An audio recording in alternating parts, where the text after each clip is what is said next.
అదేవిధంగా ప్రజలని ఓటర్లని సమన్వయపరుస్తూ మనకింత సమయాన్ని ఇచ్చేసి అమూల్యమైన సందేశాన్ని ఇచ్చారు కాబట్టి వారికి మనం గట్టిగా చప్పట్లు కొట్టాం. అవునా? అదేవిధంగా మరో వక్త ఉన్నారు ఇక్కడ.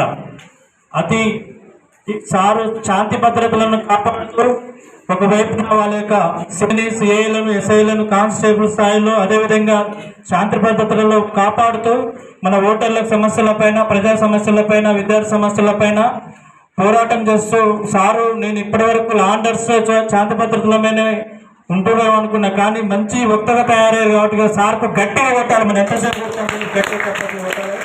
ఎందుకంటే మరి చాలా మంచి క్రమశిక్షణ గల మారుపేరు ఉన్న డిఎస్పీగా పేరు పొందినారు వారు. ఎందుకంటే నల్గొండ టౌన్లో చేసినప్పుడు నాకు తెలుసు సార్ గురించి. లాండర్స్లో ఎక్కడ ఎలాంటి రాజీ పడకుండా నీతి నిజాయితీగా ఒక జెన్యున్గా పనిచేస్తున్న వ్యక్తి కాబట్టిగా ఒక డిఎస్పీ ర్యాంకులు మంచి ఉన్నారు. సార్ కూడా కోదాడ టౌన్ ఎంచుకున్నారు కాబట్టి సార్ సంతోషంగా ఉన్నారు ఇక్కడ. కాబట్టి మీరందరూ కూడా సహకారం అందించాలని చెప్పి కూడా కోరుతా ఉన్నాను. ఎందుకంటే డిఎస్పీ సీతారెడ్డి సార్ అంటే ఒక మంచి పేరున్న వ్యక్తి కాబట్టి మీరందరూ కూడా వారిని ఉపయోగించుకోవాలని కూడా కోరుతా ఉన్నాను. అదేవిధంగా పార్లమెంట్ నియోజకవర్గ స్థాయి కోఆర్డినేటర్ అయినటువంటి శ్రీనివాస్ గారు, అదేవిధంగా మా తెలంగాణ రాష్ట్ర కన్వీనర్ మరియు అడ్వకేటు కన్నబైన ఉషారాణి గారు, వారు ఈరోజు పుట్టినరోజు అయినప్పటికీ కూడా ఇక్కడికి వచ్చినారు. మన సమావేశానికి వచ్చి వారు మన కార్యక్రమాలకి హాజరైనందుకు వారికి కూడా మనం గట్టిగా చప్పట్లతోని స్వాగతం పలుకుతాం. అదేవిధంగా ఇక్కడ టౌన్ ఎస్ఐ గారు కూడా రంజిత్ రెడ్డి గారు కూడా చాలా చక్కగా అమూల్యమైన సందేశాన్ని ఇచ్చారు. వారు కూడా గట్టిగా చప్పట్లు కొట్టాలని కూడా కోరుతా ఉన్నాం. జనవిక్రయకి అధ్యక్షులు, కార్యదర్శులు శ్రీనివాసు, రమేష్ గారు, అదేవిధంగా కళాశాల సిబ్బంది, వైస్ ప్రిన్సిపాల్ గారు, అదేవిధంగా సైదుల్ గారు, విద్యార్థులందరూ కూడా పేరు పేరున ఉద్యమ నమస్కారాలు తెలియజేస్తూ, మరి భారతదేశం అభివృద్ధి చెందాలంటే ప్రజాస్వామ్య పరిరక్షణ కాపాడాలంటే ఎన్నికలే కీలకమైనవి. కాబట్టి ప్రపంచంలోనే అతి పెద్ద ప్రజాస్వామిక దేశం భారతదేశం. భారతదేశంలో ఓటు హక్కు అనేది చాలా విలువైనది. ప్రజాస్వామ్యానికి పునాది రాజ్యాంగం కాబట్టి, రాజ్యాంగం పునాది ఓటు హక్కు కాబట్టిగా మనందరం కూడా ఓటు హక్కు వేసి ఓటు హక్కు వినియోగించుకొని ఓటర్ల శాతం పెంపొందించి ఓటింగ్ శాతం పెంపొందించాలని కూడా కోరుతా ఉన్నాం. ఎందుకంటే ఓటు హక్కు 18 సంవత్సరాలు నిండిన ప్రతి ఒక్కరు కూడా ఓటు హక్కు నమోదు చేసుకోవాలి. ఇప్పుడే మీరు ఎన్రోల్మెంట్ అయిందని చెప్తున్నారు, చాలా గర్వించదగ్గ విషయం ఇది. ఎందుకంటే మనకి యంగ్ ఓటర్స్ 18+ అనేది మనకు చాలా తక్కువ పర్సెంటేజ్ ఉండేది.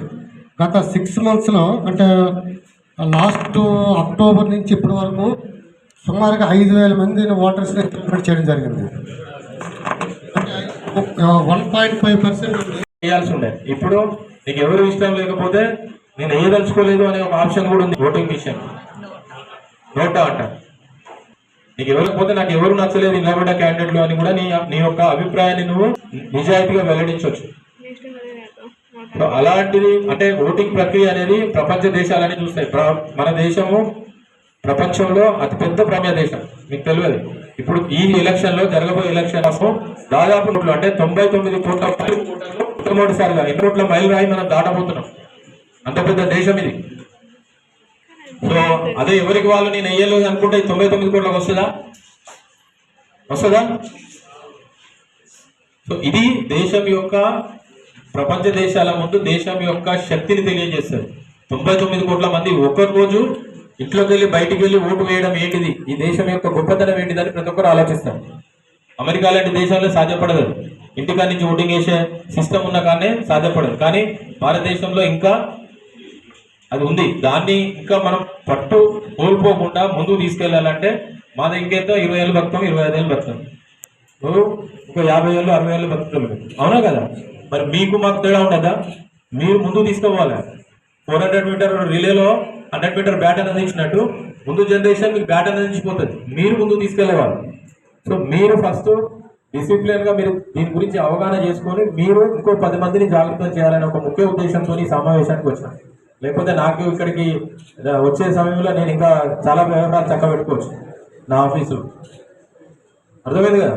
మీ కొరకు వచ్చినాం. సో దయచేసి ఓటర్ నమోదు చేసుకునేలా, నమోదు చేయించాలా, ఓటు వేయాలా, ఈ మూడు ఎప్పుడైనా మీ మనసులో పెట్టుకోవాలి. జై బాబు యూజ్లెస్ లో నువ్వా యూజ్లెస్ లో నేనా?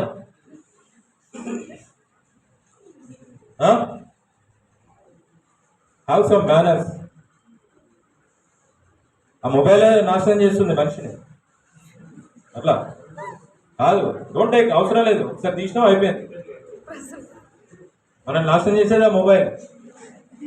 సో దయచేసి ఈ సమావేశం యొక్క లక్ష్యాన్ని నెరవేర్చలో మీ అందరూ భాగస్వాములు అవుతారని ఆశిస్తూ ఈ అవకాశం ఇచ్చిన ఆర్డీఓ గారికి, వేదిక అందరికీ కూడా ధన్యవాదాలు చెప్తున్నాను.